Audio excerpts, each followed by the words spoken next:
Okay, people, with the countdown on this Friday show, welcome back. You know what we do. It's Fridays. We like to have that talk in between getting off work and going to the club. I don't know what the club look like for you right now during COVID, but hey, this is that talk we have every Friday night. Glad to have y'all back. I am sitting out of town, so if you hear some commotion, I'm on a quick little detour outside of Maryland. So if you hear some commotion in the background, I would like to apologize for all that. But you know what time it is? It is voting season, and if you live in Maryland, you can request your mail-in ballot.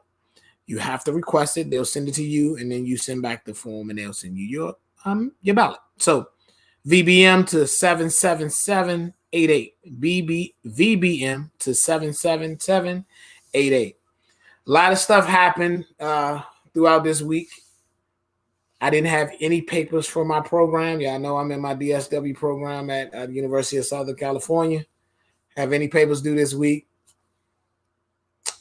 The following week, we was talking about that. I was a little stressed about it. Smoothing along. I'm coming down to actually creating a capstone to defend in less than a month now. Well, exactly a month. 11/9, I defend my capstone where, I'm looking, my problem is how do we get more African-American men to college and get them graduate, hopefully debt-free. So it's a little more sharp than that, but that's pretty much what we got going on. We got the debate that just happened. I'm probably going to ask some questions about that, but I think tonight is going to be the best show we had ever. After the debate, watching our female presidential candidate, I decided to have an all-female show and gear it around the education, the importance of Black women, the process that they're all going through to get their doctoral degrees. And I don't think we might have 4 future doctors in the same room, 5 future doctors in the same room at the same time. So I'm excited about that. Then we're going to highlight we're going to do a female businesswoman tonight. We're going to highlight her and let her talk about her great product that I am happy to endorse. And then we're gonna just let the conversations be the conversations like we go. So we're gonna start it off with all our introductions. And I think let's bring Miss Motley in first, Fee. So we bring Miss Motley in and we're gonna have a good conversation. Hello, thank you for having me. Oh, Brittany, thank you. Thanks for coming on. Yes. It's been a long time. How you been? I know. I've been great. How's everything been with you? It's as crazy as it was. Everything's fine. I can't complain at all. I know. So Brittany, everybody that bring on, you got to tell them how you met me, and then you got to say something nice and nothing mean ever after this. But you got to tell them how you met me. So I have had the honor of knowing Mr. Brown. We were former colleagues at Wilberforce University. That is actually where we met.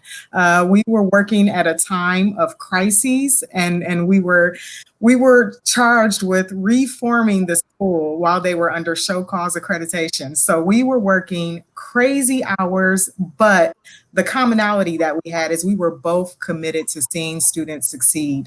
So it was a pleasure working with you, and I'm glad all is well your way.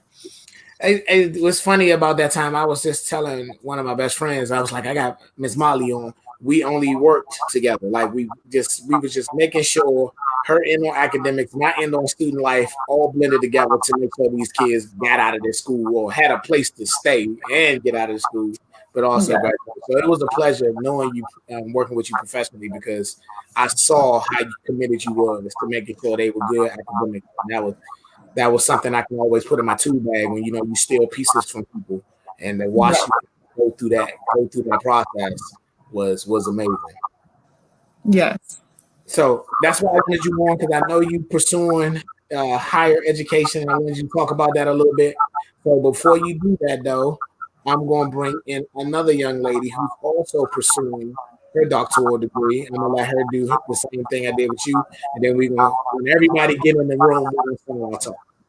Got it. All right, Faye. Let's see. Is Kanikia here? Hey, okay. What's up?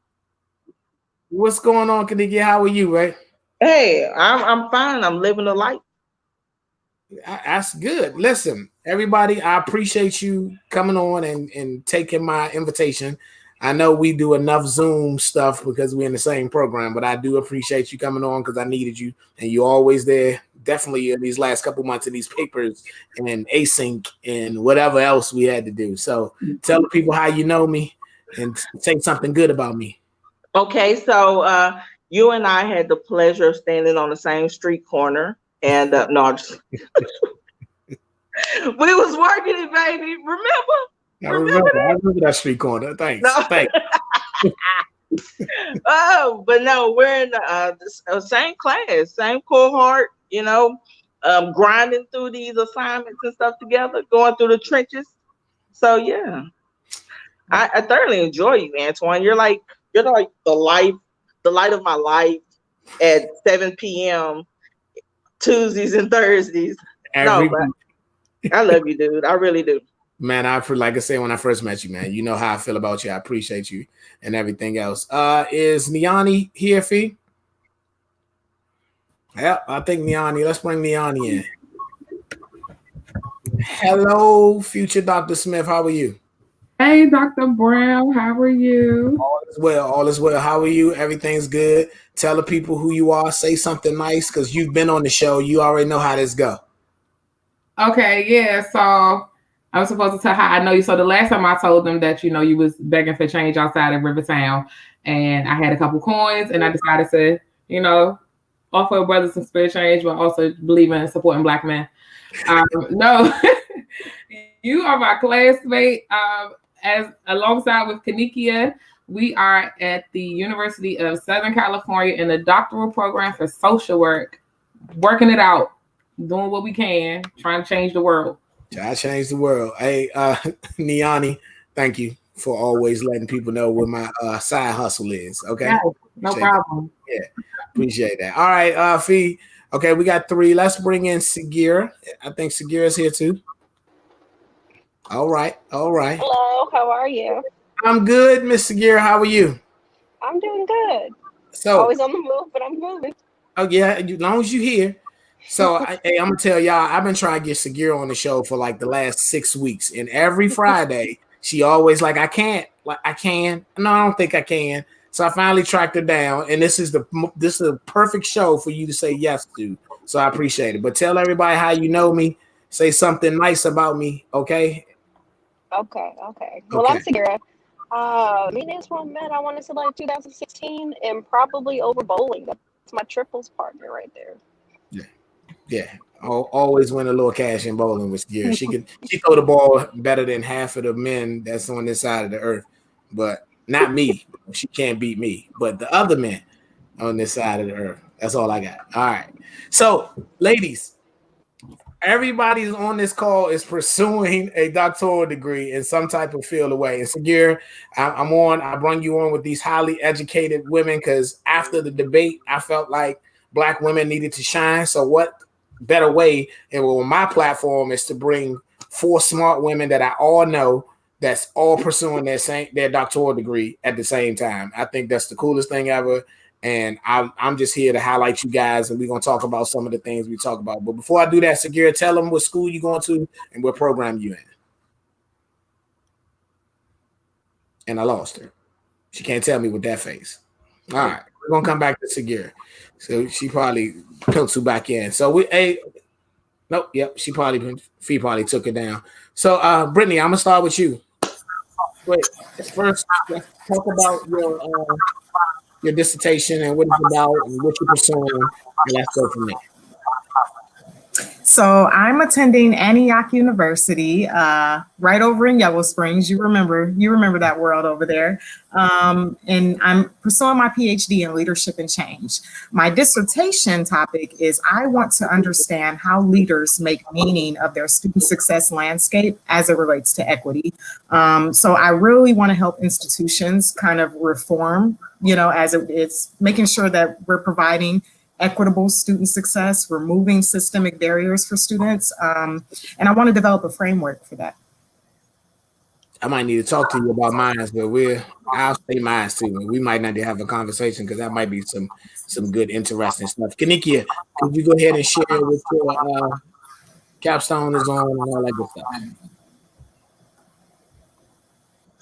Yeah, sure. You know what? For some strange reason, my neighbor decided to cut grass right Oh now. yeah, Can you you know hear you it? good. We can hear you. We can't hear him. Oh, okay. Okay, bet. So, what is my capstone about? I am currently pursuing change within the long-term healthcare industry, nursing home industry. One of the things that I want to tackle is the high denial rate of those who are living in low-income communities that are dependent upon Medicaid as a payer source for nursing home care. And then also, you know, I'm looking and assessing how in low-income communities are those nursing homes in those areas have the highest rate of abuse and neglect amongst nursing home residents, and the disparities between those that are private pay in more affluent areas versus those that are in low income communities. We need to do something about that. We need to fix that. You We know, do. not too many. And one of the things I've noticed is that we spend so much time trying to not think about nursing home care for ourselves, but I mean, who knows? You know, you just never know what your story is going to be. But do you want to go stay in a nursing home now and worry about the things that goes on within those communities? It's horrible, it's tragic, and we need to highlight that those issues that are in the also within the African American community. So, And you're absolutely right. And I'm glad you on it because we know you love old people. We figured that out last week. you know what? Ever since I spent time with you, I was like, I need to look out for my brother. I need to. Dude, I appreciate you all the time. I do. Deani, go ahead and share what your capstone is about, please. Okay, so I'm sorry, Kadiki just always cracks me up. Yeah. Okay, so my capstone is on ensuring healthy development for all youth, but focusing on those youth who are in alternative education settings who have been impacted by a lot of trauma in their lives, and ensuring that those settings have interventions that would best support them toward academic progress. What I've realized in working in alternative education settings is that there aren't any universal interventions that are geared specifically toward that population, that are culturally competent, that are identifying the need to address issues of trauma. And I want to make sure that those students who are considered the marginalized of public education are being serviced appropriately. And listening to you talk about it, and you're listening to your prototype and all that good stuff, I think we're good. We're gonna get Sagira back in a minute. So I'm in the same program as we know, and mine is the gap between African American men going to college versus their white counterparts was significant. So as we know, we had to kind of drill down this process. So Ms. Marley, this is really for you because they already know what I've been through to get through this process. So I started this process with trying to figure out if why Black men were needed or weren't being valued as when it comes to taking care of their kids. That kind of led me down another behavioral health problem with mental health in Black boys in school, which I had something designed and wasn't really feeling it. So I kind of shifted to what I love, and it brought me back to higher ed. So it was like, why? How can we get more Black boys in school? How can we get them through school, graduating, and how we can produce a debt-free system to do that? So I'm tackling and looking through all these different things, which I got like I said, I got 4 weeks now to figure something out where I defend my capstone. So we all here in our own type of ways trying to either help somebody young or help somebody old, but do good for mankind. So I like this route, and I'm in for it. So Niani and Brittany, I guess it's us two, and I'm cool with that. So Brittany, I'm gonna give you the honors because, like I said, I know Niani and I know Kanikia. I'm gonna give you the honors for this first conversation. So you talk about the debate, whatever you want to talk about. We're gonna start with you. Okay. Well, I need a prompt. I did not watch the debate just to protect my mental health. I have been just not taking in any media. So that's just kind of been something that I've been doing with all of 2020. I do have, mail-in ballot, got that together, but I am not. I'm just really monitoring my media intake these days, and I'm concerned with writing a freaking doctorate and working full time. So you all know that I don't have a life. So that's good though. But okay. Well, I know I guess you get your information, which is not much about this whole, but you get it from friends and family or somebody like me just ask you about, because I don't really want to talk about politics. Every time I get here, I end up that way. I don't want to talk about it because I live it, so I gotta follow it, and that's it. So I get that. But before we start, the gear is back, so we gotta ask the gear her question so she can answer something. All right, Sagira. So yeah, we got you. Okay, you want to tell us about your? Go ahead. Tell us about what you're studying. Okay. So I'm actually a ADD candidate at Baylor University. I do it online, so I'm part of the first cohort.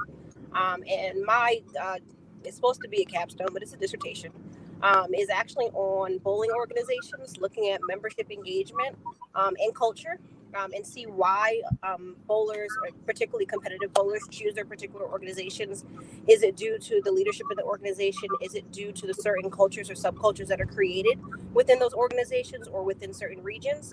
And kind of see how history plays a role in members actually joining and growing the sport forward. All right. Well, we back to having conversation, and since I asked Brittany politics questions and she don't do politics, and I didn't really ask the question, but I'm sorry. So that's what we hear. So Sagira, you had said something about Black Lives Matter about a month ago, right? You had said something about that, but so I'll get back to you because I got to ask you a question on that part. Okay. So we're gonna come back, but it's gonna be late in this show because we're not gonna do it right now. Niani, what you drinking? Okay. Hey Niani, could you your professional life, right? I know you work with kids and I know you do the mental health part, but how was that during COVID? And tell us a little bit about how's it going on with the mental health aspect of some of these kids during this time right now. Okay. Loaded question. So to start off, I am a school social worker in DC, and I also have a part-time where I contract myself as a mental health therapist for another outpatient agency in Maryland. And the long and short of it, I can't give a blanket answer. I have students who are thriving with virtual learning because they didn't want to come to school in the first place. And I have students who are extremely challenged because they need that face-to-face, in-person learning environment. So it has been a mixed bag. What I can say is that the majority of people that I've interacted with from a clinical perspective, their anxiety has been a little higher than usual as a result of the pandemic. Just the uncertainty of it all promotes a level of anxiety that most people are not necessarily used to. Like, the world has never been shut down. So having to figure out how to navigate in a world that you've never been in, and then have no real direction around, has been a challenge for a number of people, not just my students, but for their families as well. We did a survey in DC Public Schools where we were talking about what was the biggest need that families had right now during the pandemic, and what they said was mental health support. So recognizing that this has been a big challenge for a number of people, the need for mental health services has been extremely prevalent. Well, listen, some of the things that looking at, like, I'm with a group. I got about 10 people that's in our little group right now, and most of them are kids. And I'm hearing a whole bunch of what do we do with teachers? I can't. They just giving out work. They're not teaching, and then the kids are, hey, their kids are calling them now like we can't get on. The teacher's not being responsive. She won't answer emails or he won't answer emails.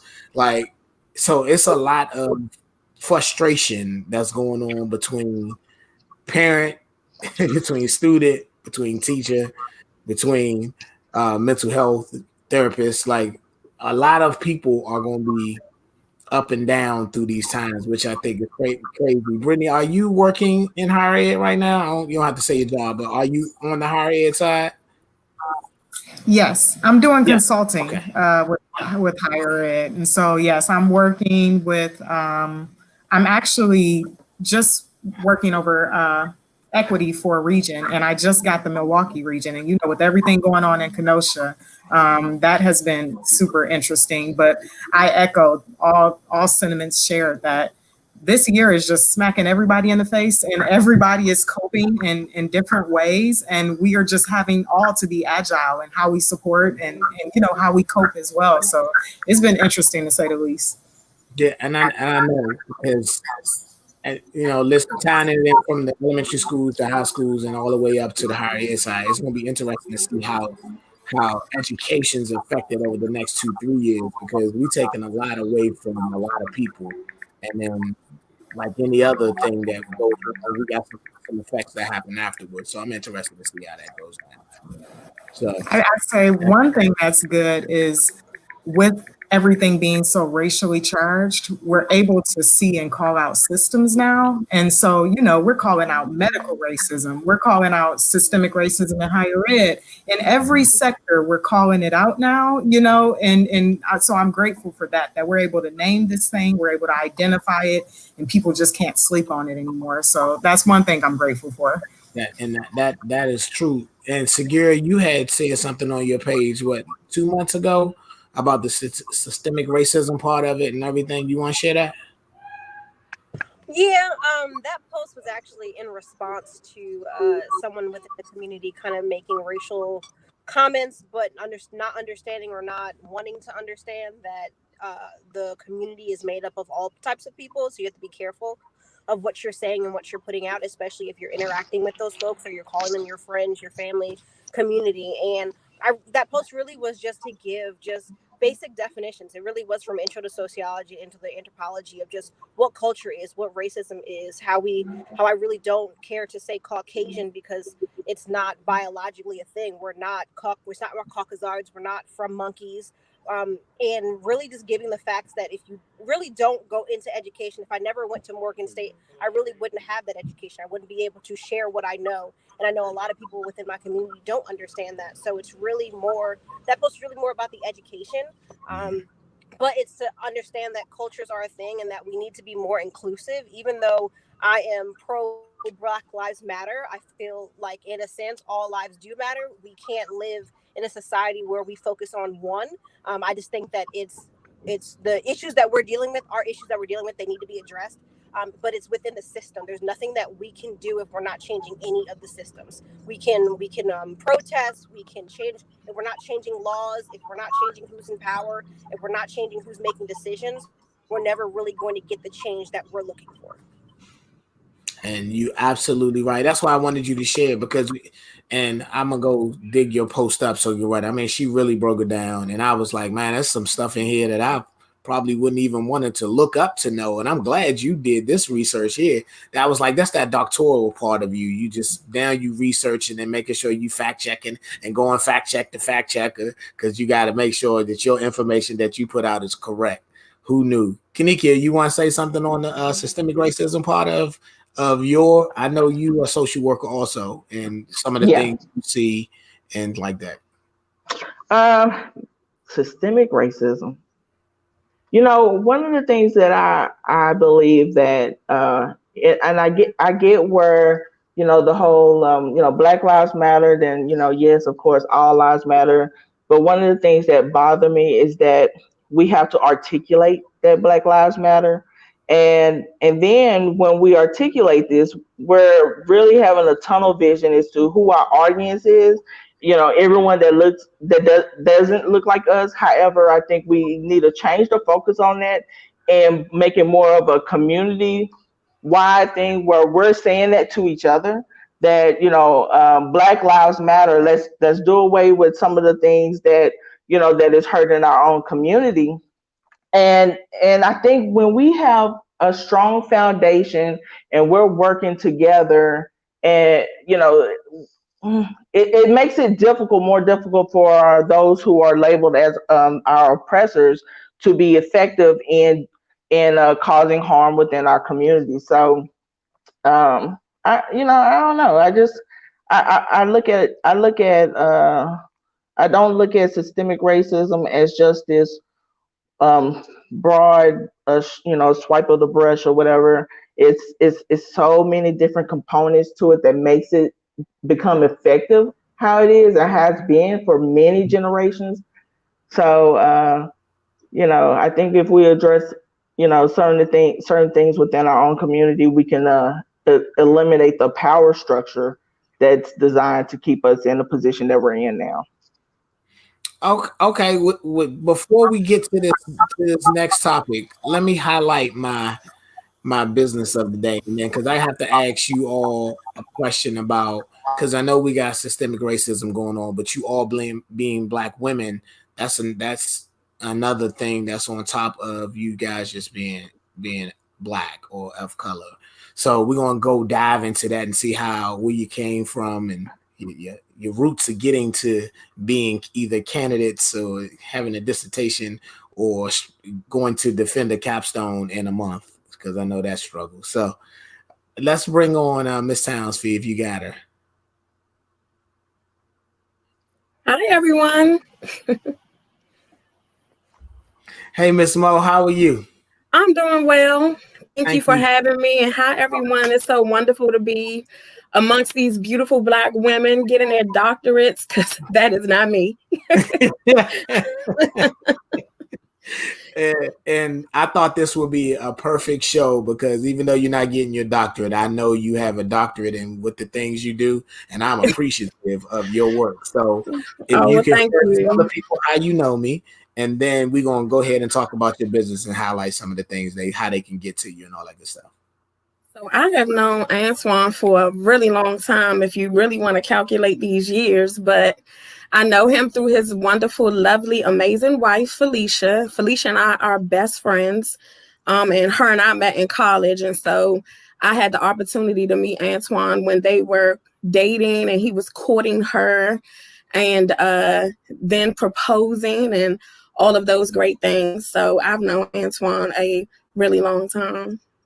Well, I wasn't courting. I was chasing. She told me no. She ain't want nothing to do with me. I was running behind this girl trying to get her to at least look at me. But that's another show. We're gonna bring Felicia on and talk about how she made me run for so long. But that's my story. I love you, Felicia. You came to Rocky Mount, then you went to Gaithersburg. Did. You did. Traveling to make sure that this girl was in the building. So Mo, let's talk about what's going on. So you tell me and you go ahead and stop. Well, business. So yes, business. Okay. So outside of my 9 to 5, I have a dessert catering business, primarily specializing in custom cakes. And so my business name is Sweet Spirit Cakes. Pretty much in the DMV area, serving, Maryland, DC, and parts of Virginia. And so, like I said, mostly it's custom cakes, but I also do what I call sweet treat tables. So some other little desserts or like dip pretzels and cookies and things like that. I do have a bachelor's degree in psychology, but about 4 years ago, I obtained my associates in baking and pastry. So because I paid for it, I can be called a pastry chef, but I unfortunately aren't able to operate in that, 9 to 5 wise. So it's more like a weekend thing. But it don't taste like no weekend cakes. Well, thank you. Oh, okay. I was gonna say, don't be downgrading my cake to the weekend. So what Miss Mo didn't say, she's also Avery's godmother. Beautiful spirit. She is wonderful when it comes to cakes and design. So make sure y'all check her out. Even though she says the weekend, I promise you, you will enjoy every minute. So Miss Mo, I don't know if you want to stick around and wait, but you can chime up if you want. But if you want to stay around, I would love to have you. Yes, I would like to stick around. All right. Well, you in this conversation now. So Right, Niani, the last one I said was what we said? We went from systemic racism, the barriers of being a Black woman rising in her occupation in pursuit of her degree. How did we get there? How can we get more women to be doing the same thing? Anything you want to touch on? Oh, that's such a Why you always think I'm giving you a loaded question? Ain't nobody, just answer one, Niani. That's a lot. Like, so when you talk about Black women, Black period, women period, the intersectionality, we learned that in school. All right. But the barriers that are associated with that, like one, being a woman already is a challenge in the business world or corporate America. And then being a Black woman, you're like bottom of the totem pole in a sense. And so I think, and I don't want to speak for anybody else, but I know that a lot of times Black women have been pursuing higher education to say, okay, you're not trying to open the door for me, so I'm gonna kick this one in, and boom, I got the degrees to back it up. So when we look at like the statistics of those who are educated with postgraduate degrees, the highest population is Black women. And you have to think about like, well, why are so many Black women getting so many degrees? Yes, we're ambitious. Yes, we're great. Yes, we're all of those things. But we're also having to always prove ourselves in certain arenas to say, I'm worthy. You need to see that I'm worthy. Here's a degree that aligns with the fact that I'm worthy. Hey, Niani, firstborn child said my question to you was too deep. I just wanted you to kick it off because I know who you are. So my bad for making it so deep. Firstborn child is my homie. Shout out to her. She was just featured in NPR as a teacher during this pandemic, doing great things for the children in Southeast DC. So, and she is one who I think she put it in there, said that degree saved her life. She has a story among stories. And when she writes that book, shameless plug, when she writes that book, y'all need to get it because it's going to be something to read, something to talk about. More Black women. I love it. So let's go. Kanikia, you want to jump in on that one? You know, it made me just think about, I was wearing my USC shirt, all proud and everything. And then I had a little, I had got it special made and it has a social worker on it, right? And so this guy, he sees me and he was like, oh, wow, you like the school? You like the football team? And I'm like, you know, me being me, you know, I had to really drop a little something on him. I'm not going to tell you right now what I said, but it's one of those things where it's like we're not afforded to be, you know, intellects. We're not afforded to be, you know, women who are driven to, you know, make positive changes in our communities and in this world. Basically, you know, we're looked at as if we don't have the capability of achieving such things, especially without the help of someone else. And so that is annoying as hell. I spent, you know, some time in the army and everything. I went off to Iraq and being the one of maybe 5 women amongst 100 guys or whatever. And then I'm like one of 3 Black women within the whole group, you know. I have to go above and beyond to prove that I'm capable of doing something that someone who is less capable than me of doing. You know, I have to be like this superhero. And that goes back into the thing where Black women are not allowed to be human. You know, that brings me that, and that's the problem with society, with women in general, especially Black women. Miss Brittany, you got anything you want to jump in on? Yes. First, when Kanikia first talked about Black Lives Matter, I totally agree in that I refuse to say it because I refuse to advocate for the relevance of my life. Like, I rather say Black Power. I don't buy into this commercialized stance of a thing. Like, no, I just refuse, to say that. And I feel very strongly about that. And I also think the things that we chant are embedded in our subconscious. And so these terms, I can't breathe, Black Lives Matter, these are some low vibrational chants that are not going to get us the power that we need. And then also on Niani's point about women, I do feel that I need the whole alphabet behind my name to be credible in academic spaces, and that is because academicians are the most traditional people. Higher ed was the second institution created after the Catholic Church, if you want to know just how traditional this thing is that we're trying to thrive in. But there's also another aspect to Black women being educated. That was socially engineered to emasculate the Black man as well. That's why we have households where Black women make more, because while mass incarceration was happening, all the Black women were going to college. So now we have, felons trying to marry doctors, and so men don't feel like a man in their home. And this was socially engineered, in so many ways. So again, when you look at the overeducation of Black women, it's so many things at play. And another thing is the stereotypes of Black women. There's a book on this called Sister Citizen, but it breaks down, the strong Black woman stereotype, the Mamie stereotype, the Jezebel woman stereotype, and so there are these ways that Black women are categorized, and they're always trying to fight against these identities or succumb to these identities, depending on, kind of the social engineering that's taking place. So yeah, those are my initial comments on it.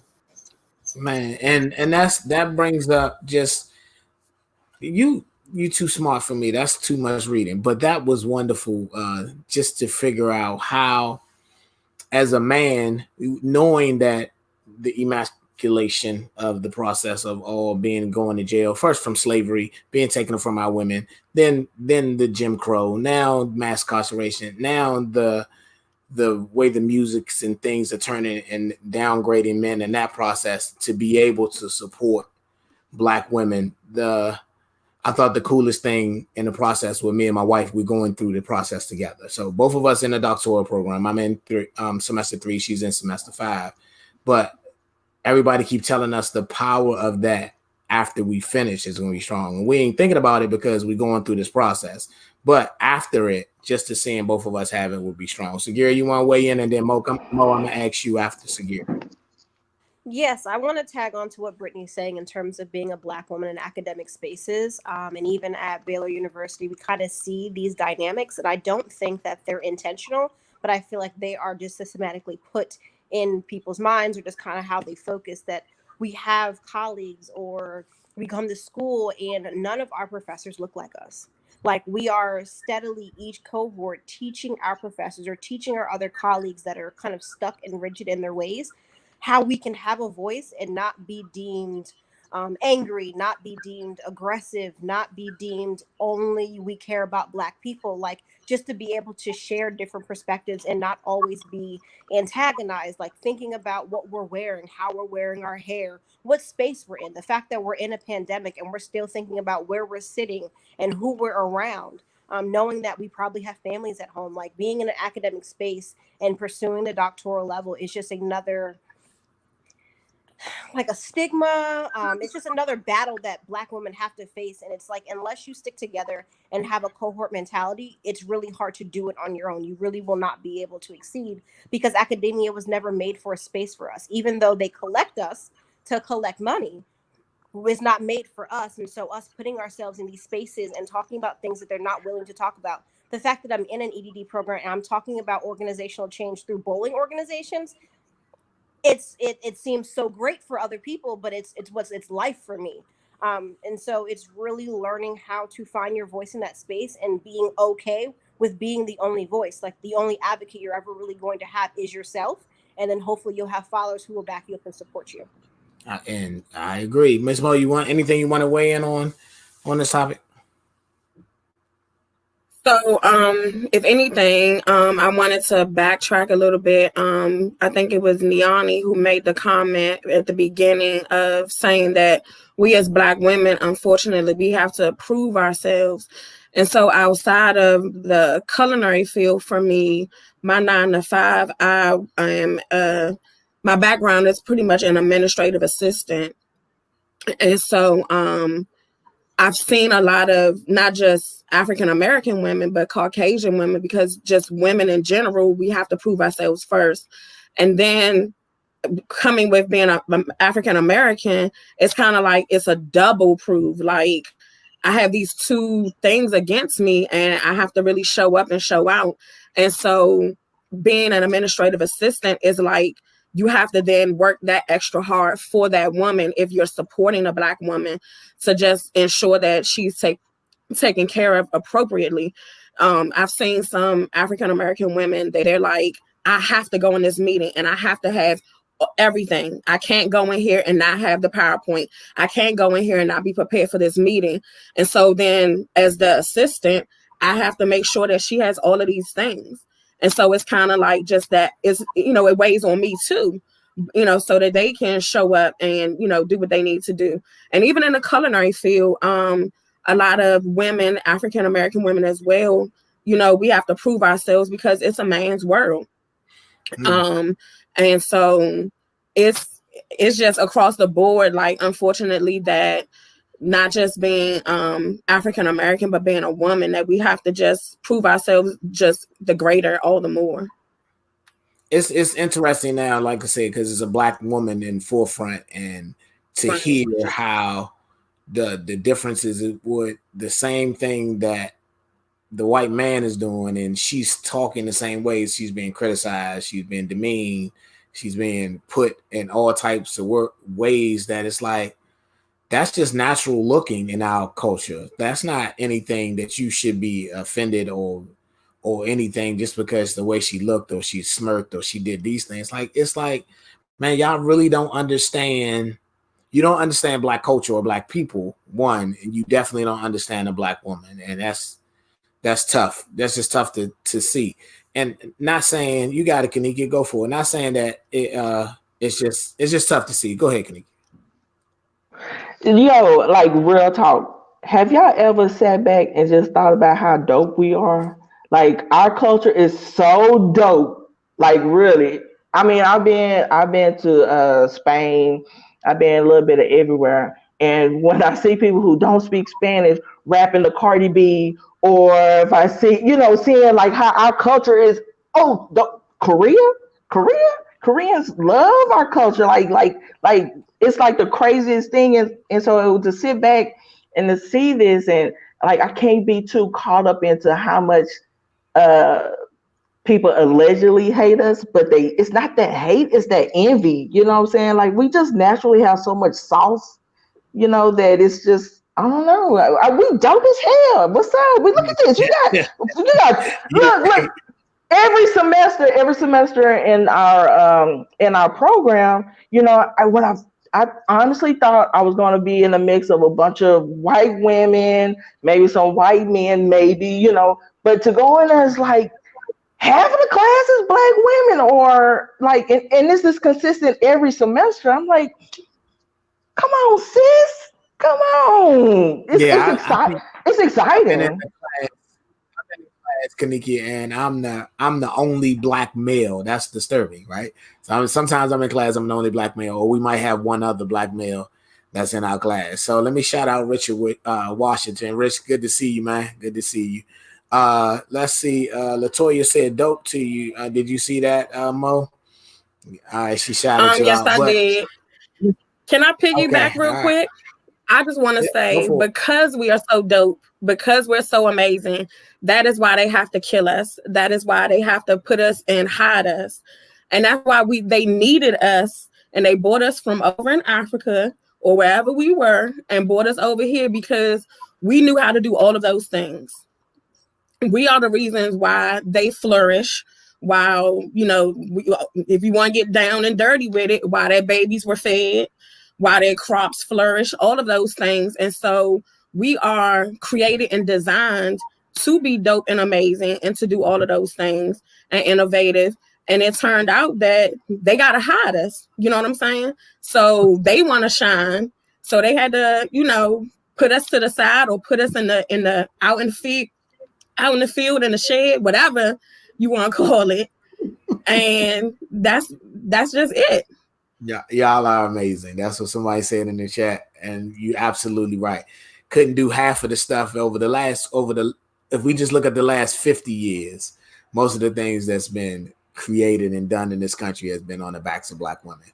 And I'll go and reference anybody and debate them on that one, because it's just some things we can't do, between even looking how single mothers are raising kids, even if they trying to destroy how that looks nowadays. But most of you on this line, like I said, I've had a working and a personal relationship with each one of y'all, and I just thought it was the coolest thing ever. That I don't know how many Black men can pick up a phone or hit something on Messenger and say, hey, I got 4 women that's getting their doctor degree, and I got a business owner on my line. Like, this is the coolest thing ever. So y'all keep rocking, keep doing the things y'all do, and it's from a Black man to a Black woman, we appreciate all that y'all have ever done, and keep doing it. So all of y'all are fairly young. So I'm writing and signing all y'all books and organization leadership. I'm coming in to speak on the side. So just call me. Y'all got me for free. I ain't even gonna charge y'all because I like y'all. But everybody else gonna have to pay. So Gary, you got something you want to add before we get out of here in a few? I'll just piggyback on the fact that we're dope, and I think that we need to do a better job at celebrating ourselves, and I think a lot of that comes from a mental health aspect, because we're so focused on everyone else, making sure everyone is good, making sure things are to a T, that we forget to, you know, celebrate ourselves and cater to ourselves. And so my message would be just for Black women in particular to take time for yourself, to take time to, you know, mingle with your other fellow Black women and find a real cohort, you know, that will can continue to pass on the crown and not diminish you, not belittle you, and really support you and push you forward.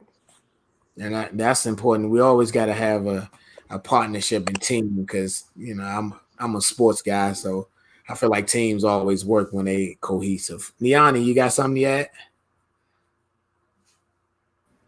Sure, of course. One, I appreciate the reminder that we are dope. Like, all of us are doing a thing. Like, it's amazing. And I think, to Monique and Brittany's point, I want to trying to make sure I didn't run things together. But because we're so amazing, because we're so forward in everything that we're doing, they had to put up systems to try and hold us back, to try to keep our men from us, so that we can be lopsided and families and things. So just remember the power that lies within you. To Sagira's point, make sure that you are taking care of yourself. Always have like a regular reminder of how amazing you actually are. Like, I firmly believe in affirmations. Could be the therapist in me, I don't know, but I firmly believe in those things, like being able to really encourage yourself, because we need that. A lot of times there are systems that I put up in place that are not there to encourage us. They are there to tear us down. So getting that cohort of women, making sure that you take care of your own wellness, your own well-being, and being sure to put yourself first at times. It's okay. I think us as Black women, we often don't put ourselves first. We want to make sure that this is straight, everybody's okay, this is in line, because we have to make sure that everything is right. But we got to take time to make sure that we're right as well. So make sure that you take time to put yourself first, honor who you are, who you belong to, what you carry, what's in you, the power that lies within you. Like, don't ever forget that, and make sure that you take the time to cultivate that. You better preach, Pastor. You better preach. Brittany, go ahead. Yes. I would say that women, we have a superpower. We have intuition. You know, that's something that has become highly normalized, but I want to elevate it again. This is a freaking superpower. You know, you have this creative faculty that produces wisdom. Not everybody has that. And so, you know, activate that superpower through self-care, self-love. Make sure you all are protecting yourselves. You see, protect your mental health, protect all consumption. What are you eating? What are you taking in on the media front, especially these days? Make sure that you're just protecting yourself and loving yourselves and listening to that intuition and letting it guide you, because we are a powerful people, male and female. And I am just blessed to be online with all of you. I'm glad to see I have a cohort right here in DMV. I'm not at USC with y'all, but I'm claiming y'all after this.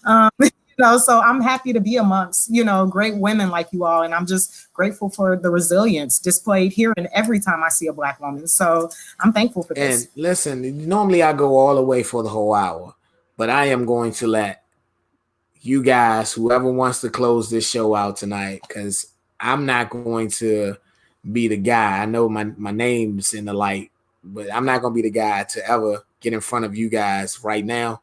So Kanikia, since you started us off with dope, you want to end the show any type of way you want, sweetie?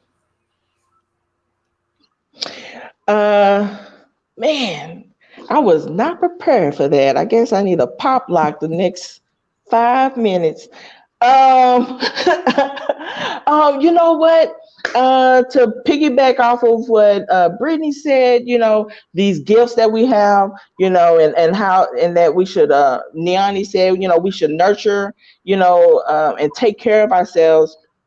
I want to say this one thing, Black women, and this has been like weighing in heavy on my heart.